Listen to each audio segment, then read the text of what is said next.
मैंने करना मेरे नाल है खुदा, मैंने करना मेरे नाल है खुदा, जो कर दे बंदगी खुदा ने सुने दुआ, जो कर दे बंदगी खुदा ने सुने दुआ, मैंने करना मेरे नाल है खुदा, मैंने करना मेरे नाल है खुदा। जन्नत में शक्ल अपने ना खोलूं, पर्दे अग विच आया, पर्दे अग विच रब सावन पुत्तर बन के आया। जन्नत में शक्ल अपने ना खोलूं, पर्दे अग विच आया, पर्दे अग विच रब सावन पुत्तर बन के आया। अपने बंदियां ने लेता है नाल तना, अपने बंदियां ने लेता है नाल तना, मैं नहीं करना मेरे नाल है खुदा, मैं नहीं करना मेरे नाल है खुदा।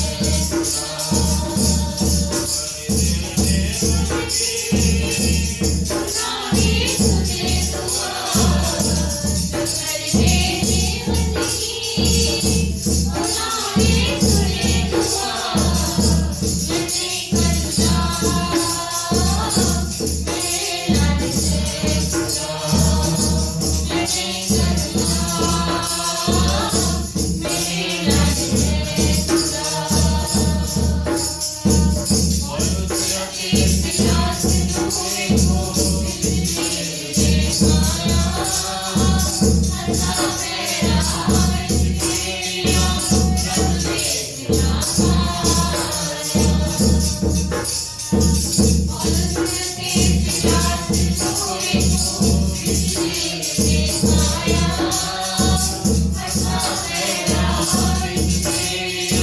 अल्लाह मेरा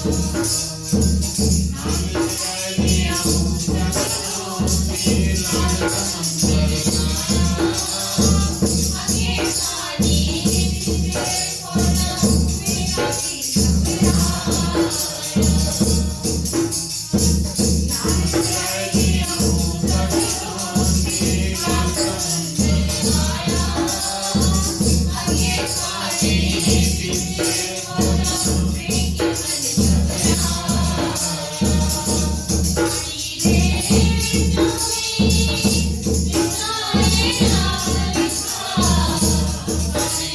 तेरिया रब ने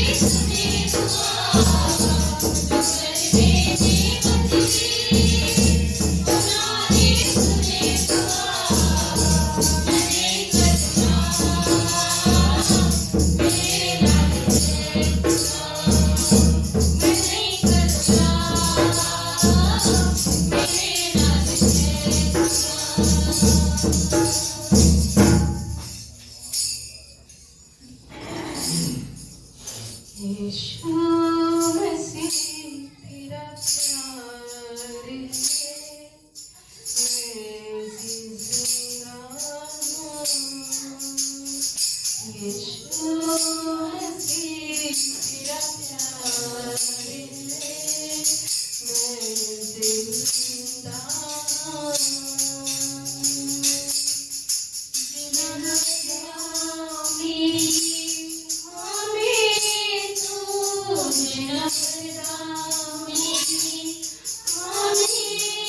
सुनता पुकार है, मैं जिंदा। आज सुनता पुकार है, मैं जिंदा। यीशु मसीह तेरा प्यार है, मैं जिंदा। यीशु मसीह तेरा प्यार है, मैं जिंदा। मेरे पापा मेरी तू जख्मी होया, मेरे पापा मेरी तू जख्मी होया, मेरे आनंद नहीं तू कितना होया, मेरे आनंद नहीं तू कितना होया। तू सच्चा खुदा है, मैं जिंदा। तू सच्चा खुदा है, मैं जिंदा। यीशु मसीह तेरा प्यार है, मैं जिंदा। यीशु मसीह तेरा प्यार है, मैं जिंदा। बिना गुलामी हमें तू, बिना गुलामी हमें तू, इन घड़ी में गुलामी तू, इन घड़ी में गुलामी तू। तू दरदार सुनता पुकार है, मैं जिंदा। तू दरदार सुनता पुकार है, मैं जिंदा। यीशु मसीह तेरा प्यार है, मैं जिंदा। धन्यवाद परमेश्वर, सच में प्रभु तेरे प्यार ही है जो खुदावन हम अपने जीवन को प्रभु तेरे सामने रख पाते हैं पिता। वरना हम इस योग्य नहीं प्रभु कि प्रभु हम तेरे सामने भी आ पाए। प्रभु तेरा ही अनुग्रह और तेरी दया है कि परमेश्वर हम प्रतिदिन प्रभु तेरे साथ होकर के चलते हैं और तू हम पे अनुग्रह करता है पिता। खुदावन मैं आपका धन्यवाद करती हूँ राजा, सब बातों के लिए प्रभु जो भी आपने हमारे जीवन में अब तक अनुग्रह और भलाई की है प्रभु जी। पिता आपका कोटि कोटि धन्यवाद करते हैं। सारा आदर, सारा महिमा, सारा जलाल आपको देते हैं प्रभु जी। प्रभु यीशु मसीह के नाम को हर एक महिमा मिले। आमीन। यहोवा परमेश्वर, मैं अपने पूर्ण मन से तेरा धन्यवाद करूंगा। मैं तेरे सब आश्चर्य कर्मों का वर्णन करूंगा।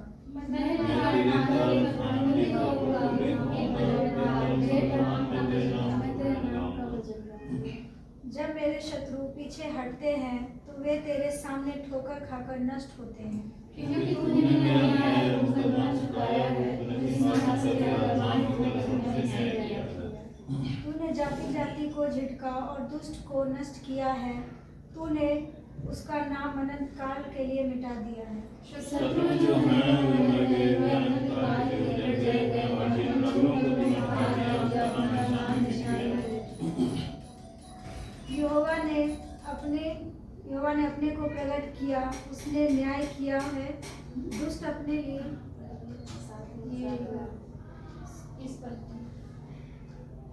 शत्रु जो है वे मर गए, वे परंतु यहोवा सदैव सिंहासन पर विराजमान है। उसने अपना सिंहासन न्याय के लिए सिद्ध किया है। और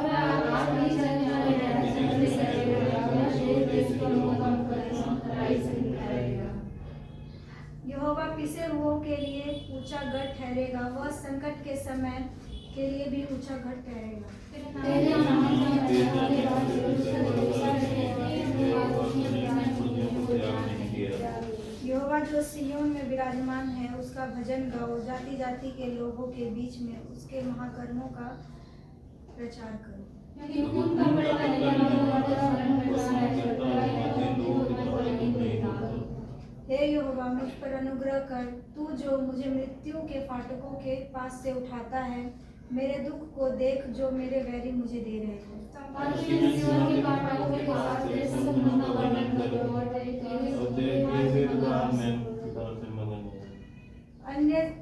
अन्य जाति वालों ने जो गड्ढा खोदा था उसी में वे आप गिर पड़े, जो जाल उन्होंने लगाया था उसमें उन्हीं का पांव फंस गया। यहोवा ने अपने को प्रगट किया, उसने न्याय किया, दुष्ट अपने किए हुए कामों में फंस जाता है। दुष्ट अधोलोक में लौट जाएं तथा वे सब जातियां भी जो परमेश्वर को भूल जाती हैं।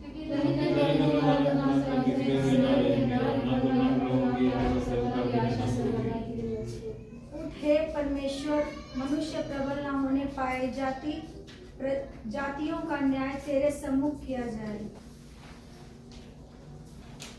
दाख मधु इकट्ठा करने वाला और मदिरा हल्ला मचाने वाली है। जो कोई उसके कारण चूक करता है वह बुद्धिमान नहीं।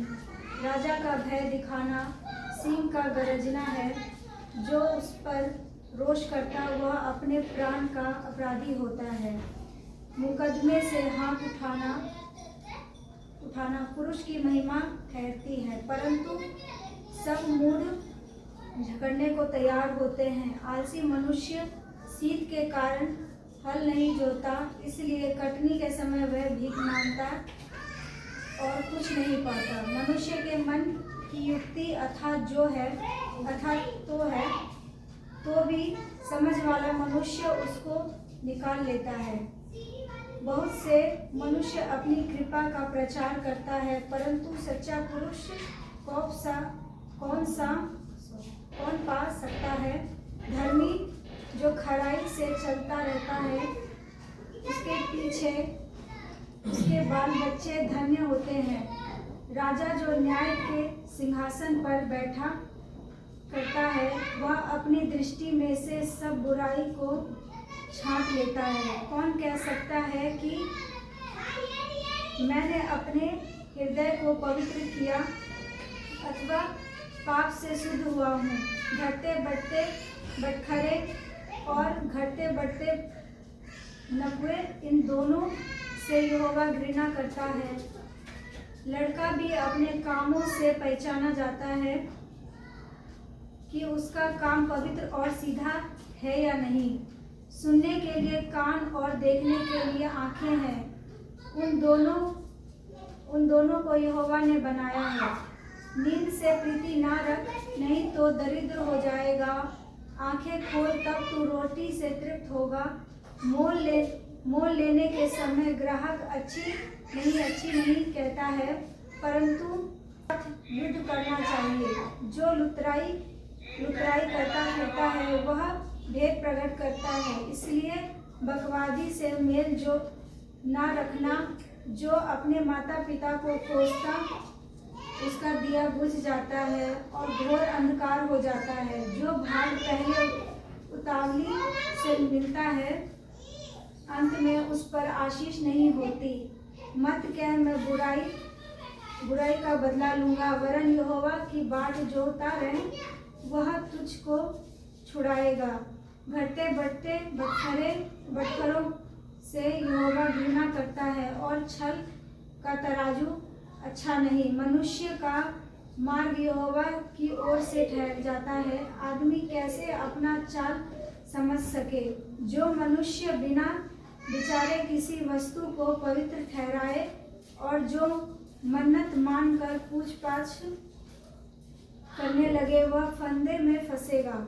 बुद्धिमान राजा दुष्टों को फटकता है और उन पर दावने का पहिया चलवाता है। मनुष्य की आत्मा यहोवा का दीपक है, वह मन की सब बातों की खोज करता है। राजा की रक्षा कृपा और सच्चाई के कारण होती है और कृपा करने से उसकी गद्दी संभलती है। जवानों का गौरव उनका बल है, परंतु बूढ़ों की शोभा उनके पके बाल है। चोट लगने से जो घाव होता है वह और 45 से लेके 52 तक हम देखेंगे। हालेलुया। हालेलुया। निकालिए तो उसने तुरंत अपने चेलों को नाव पर चढ़ने के लिए विवश किया कि वो उससे पहले उस पार बैतसैदा को चले जाएं, जब तक कि वह लोगों को विदा करे। उन्हें विदा करके वह पहाड़ पर प्रार्थना करने को गया। जब सांझ हुई तो नाव झील के बीच में थी और वह अकेला भूमि पर था। जब उसने देखा कि वे खेते खेते घबरा गए हैं क्योंकि हवा उनके विरुद्ध थी, तो रात के चौथे पहर के निकट वह झील पर चलते हुए उनके पास आया और उनसे आगे निकल जाना चाहता था। परंतु उन्होंने उसे झील पर चलते देखकर समझा कि भूत है और चिल्ला उठे, क्योंकि सब उसे देखकर घबरा गए थे। पर उसने तुरंत उनसे बातें की और कहा, ढांढस बांधो, मैं हूँ, डरो मत। तब वह उनके पास नाव पर आया और हवा थम गई और वे बहुत ही आश्चर्य करने लगे। वे उन रोटियों के विषय में ना समझे थे क्योंकि उनके मन कठोर हो गए थे। आमीन।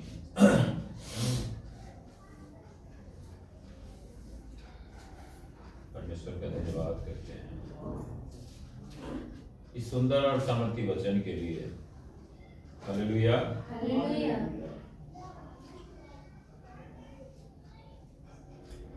ये वचन क्या बता रहा है? यीशु का पानी पर चलना। पहले हम वचन देखते हैं, उसके बाद हम बात करेंगे। क्या लिखा है कि तब उसने तुरंत अपने चेलों को नाव पर चढ़ने के लिए विवश किया कि वे उससे पहले उस पार बैतसैदा को चले जाएं, जब तक कि वह लोगों को विदा करे। हालेलुया। हालेलुया। देखो, ये जो है ना एक पैटर्न है, ये चीज हमें समझना चाहिए।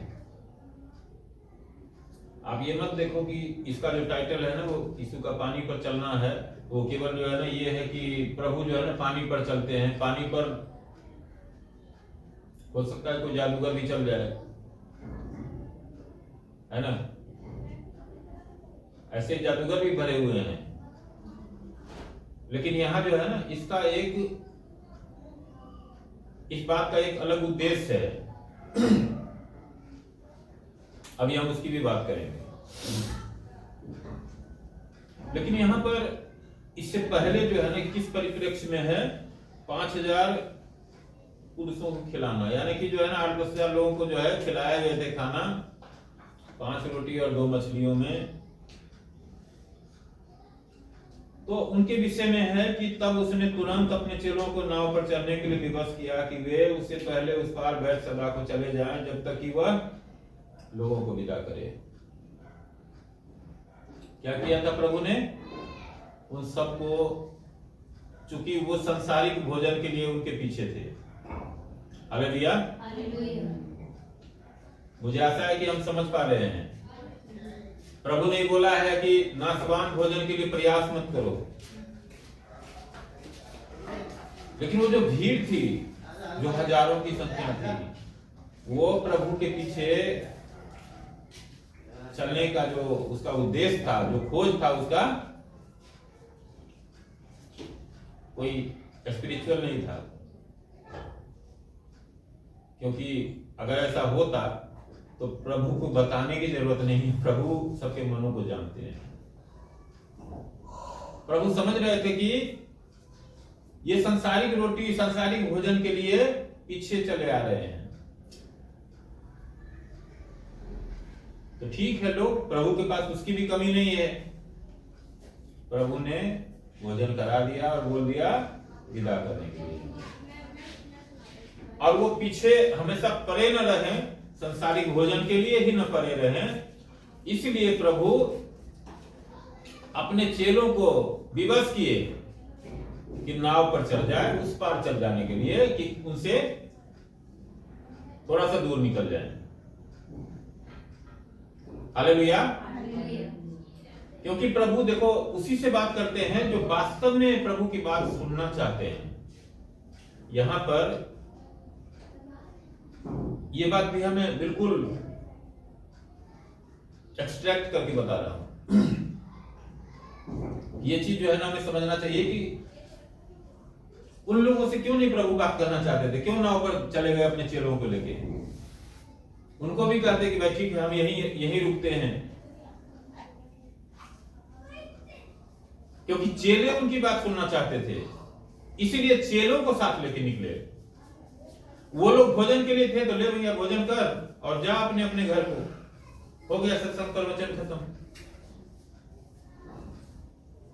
तो चेले सुनना चाहते थे इसलिए चेलों को लेके आगे चले कि ताकि उनको और ज्यादा गहरी बात समझा सके। हालेलुया। प्रभु ने बोला है ना कि जिसके पास है उसे और दिया जाएगा, कि ताकि उसके पास बहुत हो जाए। क्या हो जाए? किसी चीज की घटी है क्या प्रभु के पास? जो ज्ञान चाहता है ना, ऑलरेडी उसके पास जो है ना ज्ञान के लिए जगह होता है, तभी वो ज्ञान चाहता है, तो प्रभु उसको ज्ञान देते हैं। याकूब की पत्री में लिखा है ना कि जिसको बुद्धि की घटी हो वो उससे मांगे। अब इनको भोजन चाहिए था तो भोजन दे दिया, जिसको संसारिक धन खाली चाहिए तो परमेश्वर के पास क्या घटी है। हालेलुया। समझ पा रहे हैं हम? नहीं, जो वचन के अंदर जो भेद छुपा हुआ होता है ना, उस चीज को हमें सबसे ज्यादा महत्व देना है और उस चीज को सबसे ज्यादा हमें पकड़ना है कि हमारा जो तलाश का विषय है वो क्या होना चाहिए। आगे क्या करा कि उन्हें विदा करके वह पहाड़ पर प्रार्थना करने को गया। देखो पैटर्न देखो आप। मुझे नहीं मालूम कि प्रभु को प्रार्थना करने की कोई जरूरत थी या नहीं थी, लेकिन वो हमारे लिए एक रोल मॉडल है, इसलिए वो हमें दिखाते हैं कि जो अपने चेलों को बताना चाह रहे थे, जो अपने चेलों के ऊपर जो अपना भेद जाहिर करना चाहते थे, उसके लिए वो क्या करते हैं? पहाड़ पर अकेले में एकांत में जाते हैं, प्रार्थना करने पर। तो हमारा भी यही काम है कि जब भी हम कुछ करते हैं, कुछ अच्छा करते हैं, कुछ अद्भुत, कुछ मतलब ऐसा नया करना चाहते हैं, तो हर दिन हर पल उससे पहले हमारा काम है कि प्रभु के पास जाए, प्रभु से मांगे कि प्रभु इस विषय में आप क्या चाहते हैं। बहुत बार हमसे यही चूक हो जाती है और फिर बाद में जब कुछ गड़बड़ होता है तो फिर हम रोने पीटने लग जाते हैं। हालेलुया। तो कहां गए? प्रार्थना करने गए। जब सांझ हुई तो नाव झील के बीच में थी और वह अकेला भूमि पर था।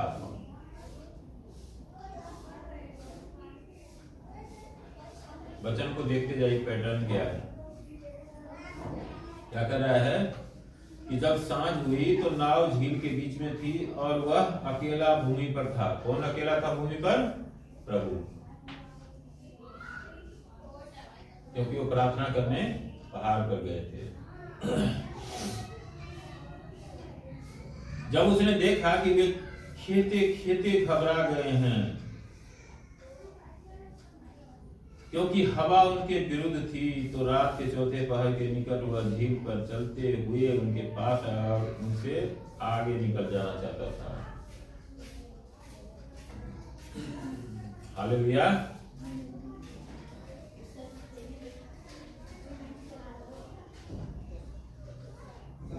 अब चला कौन कौन चले थे? प्रभु और उनके चेले सब चले थे, है ना नाव पर। जब प्रभु उतर गए तो नाव पर प्रभु नहीं रहे, तो चेले क्या थे? अकेले थे। और वो झील के बीच में चल रहे थे। तो हमारा जीवन जो है वैसे ही एक झील के ऊपर है। जिसके नीचे एक पानी है, यानी कि क्या है, अस्थिरता है। पानी मतलब क्या है, अस्थिरता ही है। क्योंकि झील के पानी में हम सब जानते हैं कि कभी उछाल आ जाता है, कभी शांत भी हो जाता है। तो जब उछाल आएगा तो क्या होगा, नाव डगमगाएगा। अगर बाहर तूफान चलेगा तब भी हवा में बहुत ज्यादा क्या होगा, पानी में उठापटक शुरू हो जाएगा। और तब जो भी नाव पर होगा उसके अंदर कितनी घबराहट होगी हम जान सकते हैं। हालेलुया। लेकिन एक बात हमें समझना चाहिए कि स्थिरता जो है वो आता कब, जब प्रभु होते हैं। प्रभु थे, इसीलिए 5 रोटी और 2 मछलियों के द्वारा हजारों लोग भोजन से तृप्त हुए और उसके बाद भी 12 टोकरियां बच गई। हालेलुया। क्योंकि प्रभु का होना ही सब कुछ है। सारे आनंद का सोता ही प्रभु है, सारे शांति का ही खजाना प्रभु है। लेकिन यहां पर प्रभु नहीं है, इसीलिए क्या हुआ है, हवा के विरुद्ध वो चले जा रहे थे नाव खेदे खेदे। तो जब हम हवा के विरुद्ध चलेंगे तो क्या होगा, और ज्यादा मेहनत लगता है। अगर हम पैदल भी चलते हैं और आगे से जो है ना हवा तेज आ रहा हो तो हमें पैदल चलने में भी ज्यादा मेहनत लगता है। और हमारे पीछे से हवा आ रहा हो तो हमारे लिए चलना आसान हो जाता है। 5 के स्पीड में चलना चाहते हैं ना तो 8 के स्पीड में चलना शुरू हो जाते हैं। हालेलुया। इन सब बातों का मतलब जानते हैं? हवा के साथ मतलब क्या है, प्रभु के साथ चलना। और हवा के विपरीत मतलब बिना प्रभु के चलना है, जो बहुत ही ज्यादा कठिन और दुश्वार है। हालेलुया। और उसके बाद क्या होता है कि प्रभु को तरस आया उन पर। वो देखे कि ये लोग नाव खेते खेते, चूंकि हवा के विरुद्ध चल रहे हैं तो और ज्यादा मेहनत इनको लग रहा है और ये तूफान में परेशान हैं। तो प्रभु ने क्या किया, उनको ढाढ़स देने के लिए, उनको दिलासा देने के लिए, उनको हिम्मत देने के लिए, उनको बचाने के लिए पानी पर चल करके उनके सामने आना चाहते थे कि ताकि वो सब देखे प्रभु को, कि देखो प्रभु हमारे आगे आगे चल रहे हैं, हमें डरने घबराने की जरूरत नहीं है। लेकिन वो सब मनुष्य ही तो थे, जैसे हम मनुष्य हैं। हालेलुया। और प्रभु जो पानी पर चलते हुए आ रहे थे, तो मतलब कहने का मतलब ये पानी पे जो चलना है, जैसे 5 रोटी और 2 मछली वो हजारों लोगों को तृप्त करना और 12 टोकरी बच जाना। प्रभु जब भी कोई काम करते हैं परमेश्वर ना, तो वो जैसे लिखा है ना वचन में कि 2 गवाहों के द्वारा कोई भी बात क्या होता है, सत्य मानी जाती है। मतलब उसकी सत्यता का जो है वो पैरामीटर है। यूसुफ को जो चीज होने वाली थी उसको देखो आप, पढ़ना कभी, एक ही सपना था लेकिन 2 बार 2 तरीके से लिखा है। ऐसे बहुत सारे सपनों में आप देखोगे। और जब फिरौन को जो अकाल के विषय में जब दिखाते हैं तब भी जो है एक ही सपना है, अकाल का ही है, लेकिन 2 बार वो सपना दिखाया जाता है। 2 बार का मतलब ये है कि मतलब वो बात जो है ना पक्की है।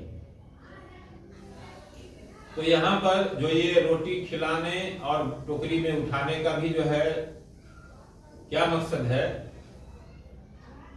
कि परमेश्वर 5 रोटी और 2 मछली से भी इतने लोगों को खिला सकता है। प्रभु ने ये तो नहीं बोला था कि 5 रोटी और 2 मछली लाओ।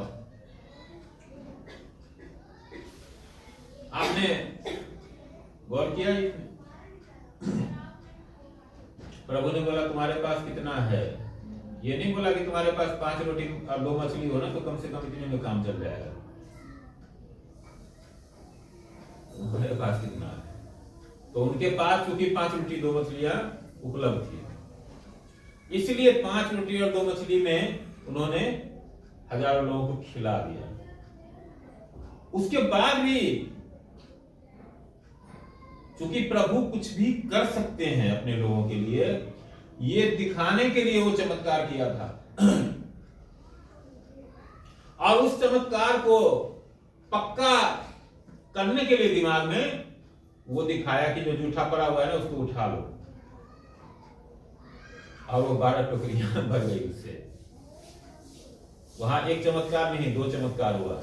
एक ही बात है लेकिन 2 बार कही गई, यानी कि परमेश्वर कुछ भी कर सकते हैं ये दिखाने के लिए वो चमत्कार था।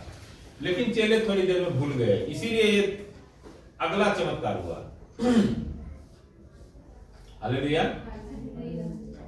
इसमें भी क्या है, जब चेले के साथ प्रभु थे तो सारे चेले आनंदित थे, वाह मजा आ गया। अब जब चेले नाव पर से चल रहे थे और खेते खेते घबरा गए थे क्योंकि प्रभु नहीं थे, तो वहां भी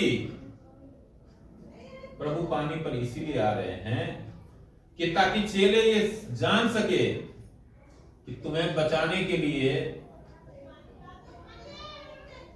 मैं हूं, और हमें किसी नाव की जरूरत नहीं है कि हम नाव पर चलें।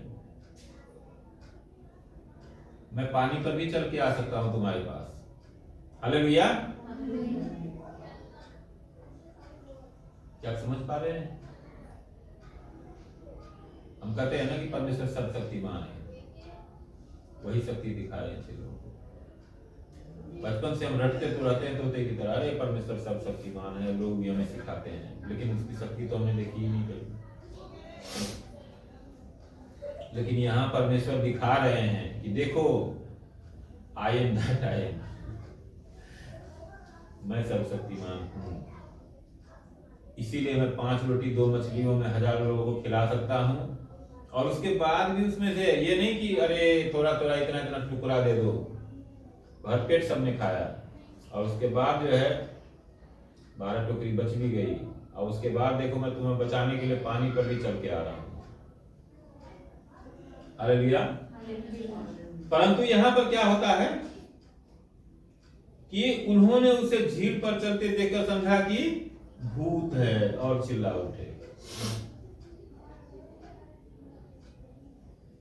अभी अभी इन्होंने इतना बड़ा चमत्कार देखा था, उसके बाद भी ये नहीं समझ पाए कि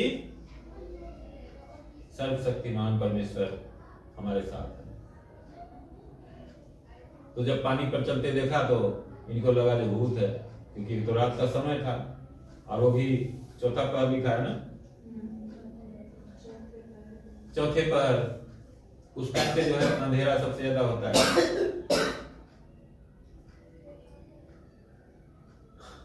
हालेलुया। तो चेले समझ रहे हैं कि भूत है। हालेलुया।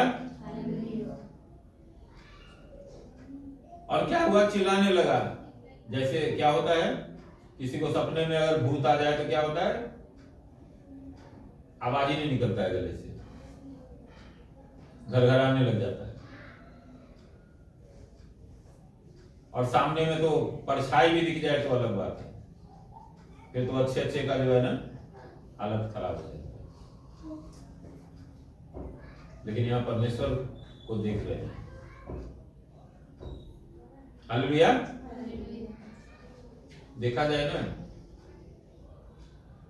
तो जब भी चमत्कार की बात होती है ना, तो परमेश्वर और उस दुष्ट के जो काम है ना दोनों के, उसमें बहुत बारीक लाइन है। लेकिन वो बारीक लाइन जो है ना, जब हम देखना शुरू करते हैं ना, तो वो लाइन जो है थोड़ा ज्यादा मोटा हो जाता है। आप देखो निर्गमन की किताब में जब हम पढ़ते हैं तो परमेश्वर ने जब मूसा के भेजा था, मूसा और हारून को, तो उनको एक लाठी देके भेजा था कि क्या करना, ये लाठी तो जमीन पे डालना, ये सांप बन जाएगा, अब फिर से उठा लोगे तो ये लाठी बन जाएगा। फिर उन्होंने क्या किया, अपने देश के तमाम जादूगरों को बुला लिया, वो भी वैसे ही चमत्कार दिखाने लग गए, वो भी अपनी अपनी छड़ी डाले, सांप हो गया। फिर छड़ी उठाए तो सांप, उठाए तो छड़ी हो गया। लेकिन वहां एक पतली सी लाइन है, क्या है कि जो जादूगरों का जो सांप था ना, उसको मूसा के सांप ने क्या किया, निगल लिया। और मतलब बहुत सारे ऐसे चमत्कार हैं जो जादूगरों ने भी वैसे ही चमत्कार दिखाया जैसे मूसा और हारून के द्वारा परमेश्वर दिखा रहे थे। लेकिन लास्ट में क्या हुआ, उनको ऐसी खुजली मची, उसका इलाज उनके पास नहीं था। हालेलुया। तो यही बारीक लाइन है, यहां पर भी वही हो रहा है। अब क्यों भूत समझ रहा है, किसी ने देखा है क्या भूत को पानी पर चलते हुए? ये पीढ़ियों से जो है सुनी सुनाई कहानियां हैं। और इस कारण क्या है, यहां प्रभु को देख रहे हैं लेकिन भूत समझ रहे हैं। हालेलुया। हमारे भी जीवन में बहुत बार ऐसा गलतफहमी होता है कि हम उन शक्तियों को ज्यादा महत्व देते हैं, उन शक्तियों को हम ज्यादा करके मान लेते हैं, लेकिन हम भूल जाते हैं कि हमारा परमेश्वर जो है वो सर्वशक्तिमान है। हालेलुया। जो 5 रोटी 2 मछलियों से हजारों लोगों को खिला सकते हैं खाना, जो उनके बचे हुए जूठन को 12 टोकरियों में भर सकते हैं, जो निर्गमन के चमत्कारों को तो हमने बार बार सुना ही है। और जहां भी जाते हैं, पुराना नियम हो नया नियम हो, सब में हम देखते हैं कि परमेश्वर ने अद्भुत अद्भुत अद्भुत अपने हर एक लोगों के जीवन में चमत्कार किए हैं और करते आ रहे हैं और आज भी करते हैं और आगे भी करेंगे। उसके बाद भी बहुत बार हम परिस्थितियों से घबरा जाते हैं और हमारे अंदर एक घबराहट पैदा होता है और एक संदेह पैदा होता है कि बात तो वचन में तो लिखा तो है, सुनते तो हैं, लेकिन क्या प्रभु कहीं ऐसा तो नहीं है कि भूल गए हैं हमें? नहीं, प्रभु भूलते नहीं है, प्रभु नहीं भूलते। हालेलुया। क्योंकि सब उसे देखकर घबरा गए थे, पर उसने तुरंत उनसे बातें की और कहा, ढाढ़स बांधो, मैं हूं, डरो मत। प्रभु तो सारी बातों को जानते हैं, मन के भेद को जानते हैं। तो प्रभु समझ गए कि ये सब डर के मारे चिल्ला रहे हैं, तो उनके पास आकर के बोला कि ढाढ़स बांधो, मैं हूं, डरो मत। यहां पर प्रभु ने आश्वासन दिया, और केवल आश्वासन नहीं दिया, आगे क्या है, तब वो उनके पास नाव पर आया और हवा थम गई और वे बहुत ही आश्चर्य करने लगे। प्रभु ने जैसे नाव पर कदम रखा तो क्या हुआ, जो हवा तूफान सारा थम गया और स्थिर हो गया।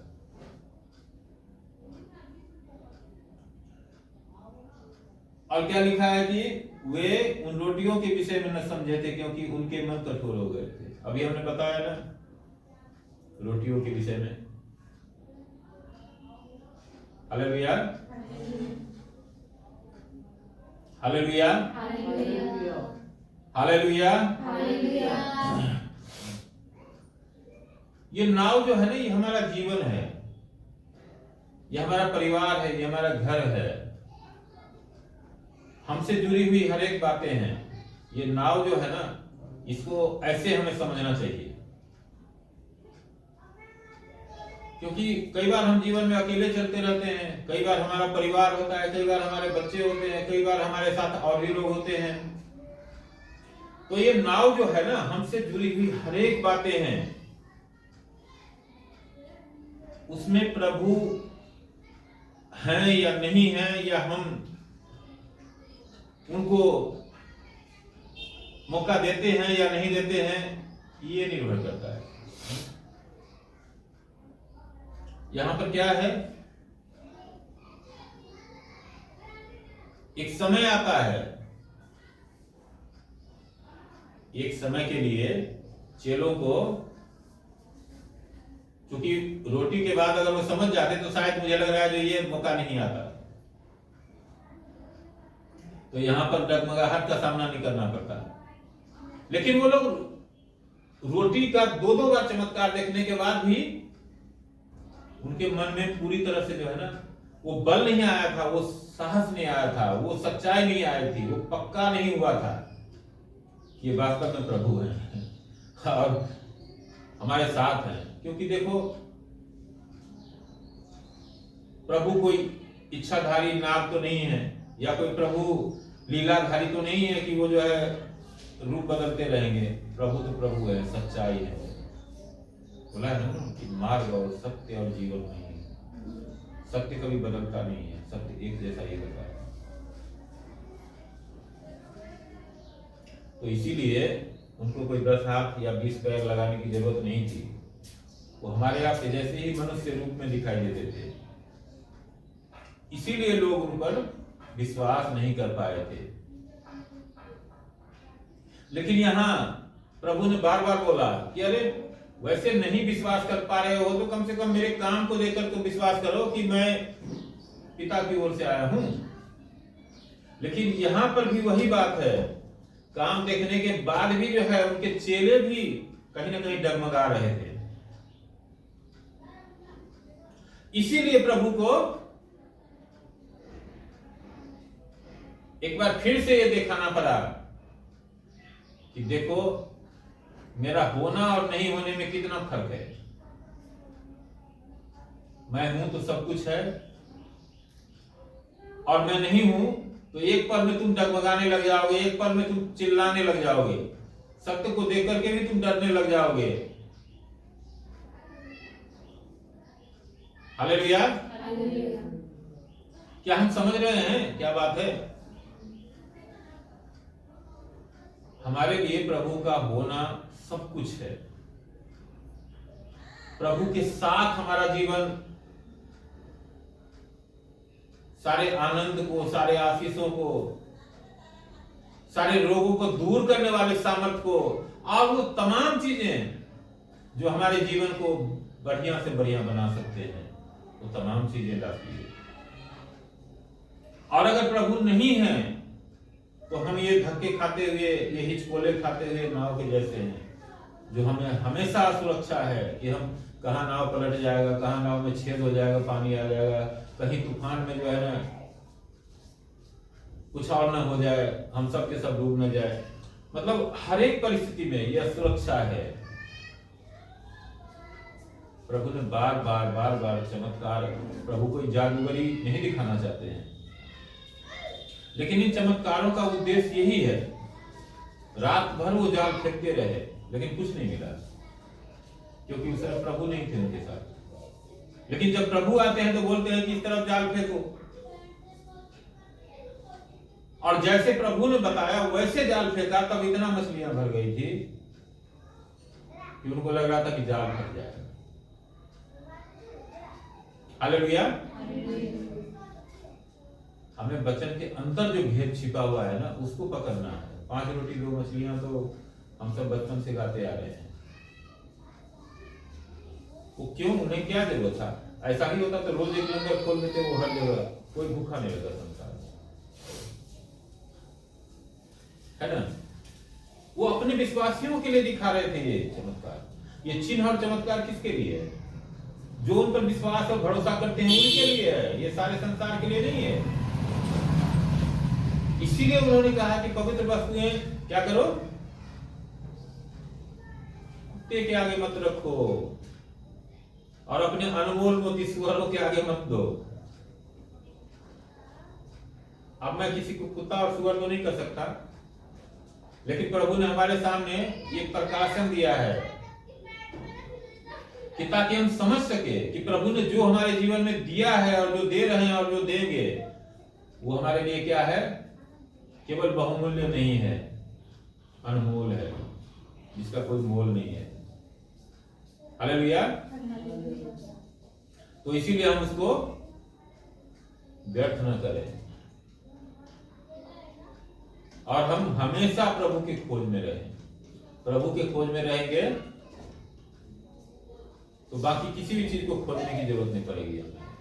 अगर प्रभु का भय रखेंगे अपने जीवन में तो और संसार में किसी भी से भयभीत होने की हमें कभी कोई जरूरत नहीं है। हालेलुया। परमेश्वर का मैं धन्यवाद करता हूं इस सुंदर और सामर्थी वचन के लिए जो आदे में दिया है। ये उनका वायदा है कि ढाढ़स बांधो, मैं हूं, डरो मत, क्योंकि प्रभु सब कुछ पूरा करने में समर्थ है। ये उनका वायदा है और ये हम सबके लिए है। जो भी उन पर विश्वास करता है, जो भी उन पर भरोसा करता है और जो उनकी आशा में लगा रहता है, जो उनके ऊपर